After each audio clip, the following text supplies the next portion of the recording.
আসলে ভাই মাঝে মাঝে আমি নিজেই কনফিউশনে পড়ে যাই, এরা কি কন্টেন্ট ভিডিও বানায় নাকি পর্ন ভিডিও বানায়।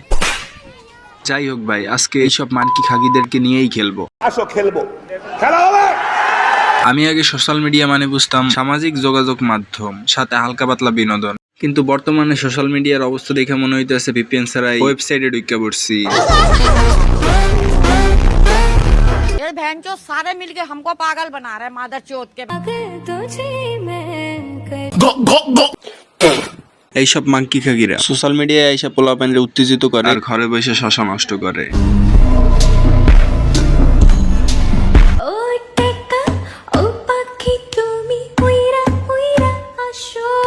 এ তো না হয় নিজেরটা নিজে দিয়েই শান্তি পাইছে, কিন্তু আরেকজন একদিন আমার বাচ্চারাও বলবে আমার আম্মুর মতো মেয়ে পাওয়া ভাগ্যের ব্যাপার। আরে আব্বু তুমি জিতছো। ওইটা তোমার বাচ্চা 3 মিনিট 21 সেকেন্ডের ভিডিও দেখার পরে এমনিই বলবে।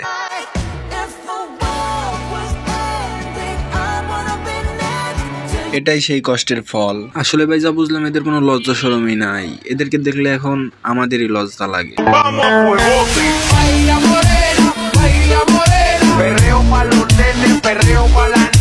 আর এই লোকেরা দেখলে তো বাংলাদেশের পোলাপান শুধু একটাই কথা কয়। এদেরকে নিয়ে আর কিছু বলতে চাই না, এদেরকে যা বলবো তাই কম পইরা যায়।